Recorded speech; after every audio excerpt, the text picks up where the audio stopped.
Assalamualaikum warahmatullahi wabarakatuh.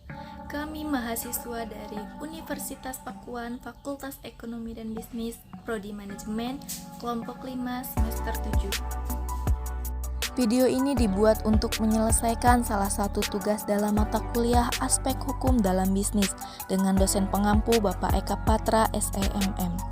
Kami dari kelompok 5 terdiri dari 5 anggota kelompok yang masing-masing bekerja sama dalam memenuhi tugas dengan judul materi pelanggaran hukum dari kasus pengeboman Bali pada tahun 2002.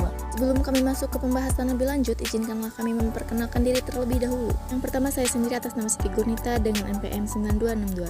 Selanjutnya ada Salfabila dengan NPM 9274. Berikutnya ada Nadia dengan NPM 9278. Kemudian ada Adit dengan NPM 9257. Dan yang terakhir ada Rizky dengan NPM 9246. Kami dari kelompok 5 akan mempresentasikan materi pelanggaran hukum. Halo guys, hari ini kami akan membahas tentang pelanggaran hukum pada kasus pengeboman di Bali. Nah, sebelum membahas lebih lanjut, saya akan menjelaskan tentang apa sih arti pelanggaran hukum. Hukum merupakan suatu sistem norma dan aturan untuk mengatur perilaku manusia, sedangkan pelanggaran merupakan situasi ketika peraturan tidak terpenuhi akibat tindakan yang dilakukan oleh seseorang. Jadi, pelanggaran hukum adalah tindakan yang melanggar aturan dan tidak sesuai dengan hukum-hukum yang berlaku. Salah satu pelanggaran hukum yang akan kami bahas adalah terorisme. Terorisme merupakan suatu tindakan sekelompok orang untuk menentang suatu hal yang dianggapnya salah. Cara penanganannya yaitu, yang pertama, menjaga persatuan dan kesatuan, yang kedua, melaporkan radikalisme dan terorisme, dan yang ketiga, mendukung aksi perdamaian. Berikut salah satu contoh pelanggaran hukum yaitu kasus pengeboman di Bali. Pengeboman Bali pada tahun 2002 disebut juga Bom Bali 1, adalah rangkaian 3 peristiwa pengeboman yang terjadi pada malam hari, tanggal 12 Oktober 2002. Dua ledakan pertama terjadi di Pedis Pub dan Sari Club di Jalan Legian, Kuta Bali. Sedangkan ledakan terakhir terjadi di dekat kantor Konsulat Jenderal Amerika Serikat. Walaupun jaraknya cukup berjauhan, rangkaian pengeboman ini merupakan pengeboman pertama yang kemudian disusul oleh pengeboman dalam skala yang jauh lebih kecil, yang juga bertempat di Bali pada tahun 2005. Tercatat 203 korban jiwa dan 209 orang luka-luka atau cedera. Kebanyakan korban merupakan wisatawan asing yang sedang berkunjung ke lokasi yang merupakan tempat wisata tersebut. Peristiwa ini dianggap sebagai peristiwa terorisme terparah dalam sejarah Indonesia. Tim investigasi gabungan Polri dan Kepolisian Luar Negeri yang telah dibentuk untuk menangani kasus ini menyimpulkan bom yang digunakan berjenis TNT seberat 1 kg dan di depan Sari Club merupakan bom RDX berbobot antara 50 sampai 150 kg. Polisi kemudian menangkap Amrozi, Imam Samudra alias Abdul Aziz, Ali Gufron, Ali Imron, Mubarok alias Utomo Pamungkas, dan Suranto Abdul Ghani. Tersangka lain, Dul Matin, tewas saat penangkapan. Mereka terbukti bersalah melakukan pengeboman tersebut. Dalam persidangan terungkap bahwa para pelaku merupakan anggota Jamaah Islamiyah atau JI. Amrozi, Imam Samudra, dan Ali Gufron divonis mati dan telah dieksekusi pada November tahun 2008. Sedangkan Ali Imron, Mubarok, dan Suranto Abdul Ghani divonis penjara seumur hidup. Informasi terbaru, Koordinator Bom Bali 1, Arif Sunarso alias Zulkarnain alias Daud alias Abdul Abdurrahman divonis 15 tahun penjara pada Januari tahun 2022. Ia ditangkap oleh Densus 88 Anti Teror Polri 10 Desember tahun 2020 setelah menjadi buronan selama 18 tahun. Tidak hanya menjadi otak dalam aksi Bom Bali 1, Zulkarnain juga menjadi dalang dalam peledakan gereja serentak di malam Natal tahun 2000.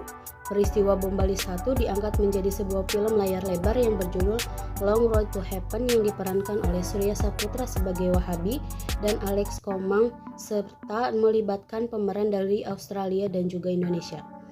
Latar belakang peristiwa ini juga berasal dari peristiwa kerusuhan yang terjadi di Poso dan juga Ambon. Bom Bali adalah balas dendam para teroris karena dalam kedua peristiwa tersebut banyak umat muslim terbunuh akibat konflik yang terjadi. Selain itu, bom Bali dilakukan untuk membela rakyat dalam sejarah Afghanistan atas penindasan yang dilakukan Amerika Serikat karena para teroris menganggap penyebab perang Afghanistan telah sangat menindas rakyat di sana.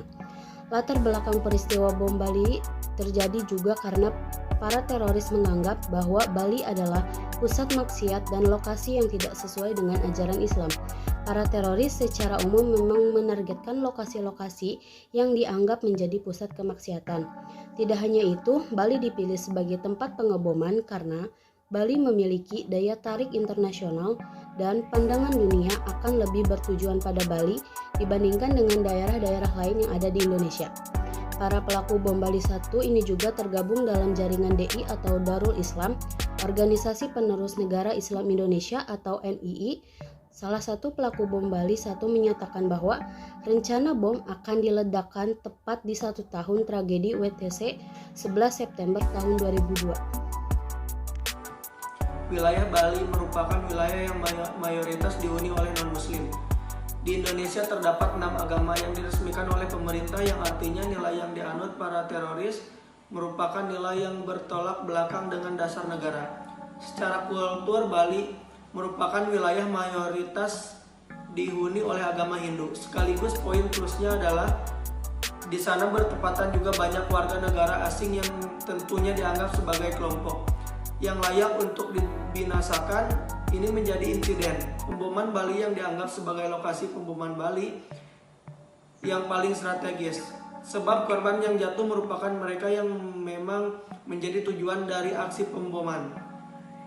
Selain Bali dianggap menjadi pusat maksiat dan wilayah yang mayoritas dihuni oleh non-muslim, serangan teror bom Bali ini telah disusun terorganisir. Mereka juga memiliki anggota yang relatif besar. Setiap anggota relatif memiliki nilai loyalitas atau kesetiaan yang tinggi pada organisasi tersebut, dengan mengatasnamakan jihad dalam rangka menjemput surga Allah. Ini yang membuat para pelaku bom bunuh diri dengan sukarela, meledakkan diri dengan bom. Tentunya dalam Islam, hal ini merupakan tindakan yang tidak benar. Selanjutnya, kelompok teroris ini memanfaatkan dukungan yang datang dari kelompok Al-Qaeda, entah kebetulan atau memang berkaitan. Namun peristiwa bom Bali 2002 terjadi dapat setelah setahun 1 bulan dan 1 hari pasca serangan terorisme ke menara WTC Amerika Serikat.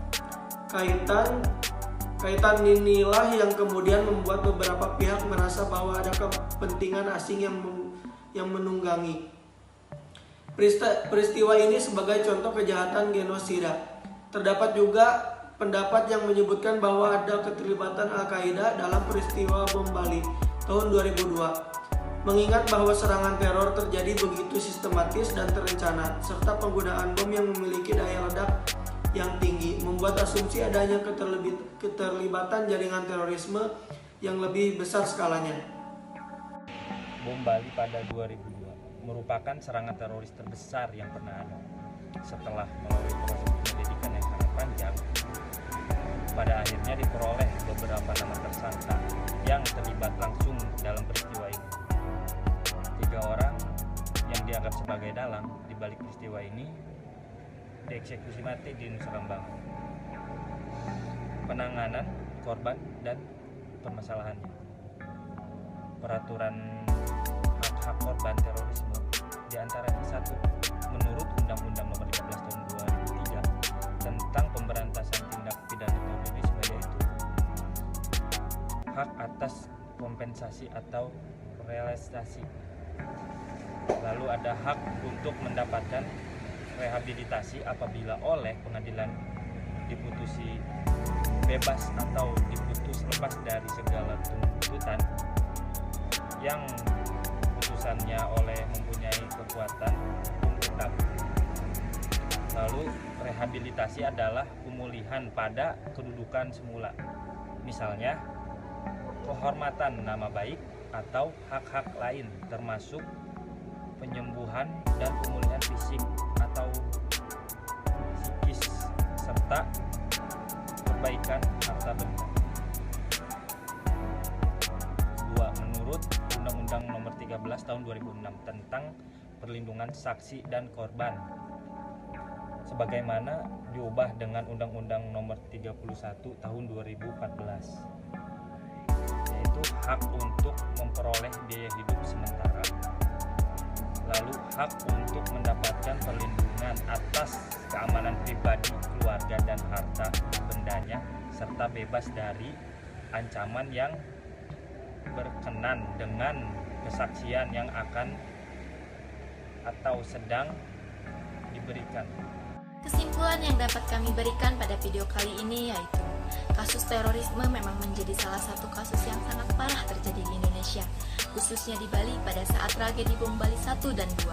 Sisi yang harus diperkuat serta diperketat adalah dari sisi keamanan, dikarenakan pada saat ini mulai banyaknya kelompok-kelompok yang mengatasnamakan agama dan menghalalkan segala cara untuk mencapai tujuan mereka tanpa memikirkan adanya hak asasi manusia. Terutama hak yang paling vital adalah hak untuk hidup, di mana hak tersebut sangat amat berharga bagi setiap umat manusia yang hidup di bumi. Selain itu, penegakan hukum juga harus sangat diperhatikan di setiap daerah, mengingat banyaknya individu yang keluar maupun masuk tanpa diketahui maksud dan tujuannya. Kesadaran akan adanya undang-undang yang berlaku sangat amat harus diperhatikan oleh setiap warga negara demi terciptanya kehidupan yang aman dan tentram. Tidak terlepas dari adanya hak asasi manusia yang juga harus dijunjung dan dihormati oleh setiap masing-masing individu.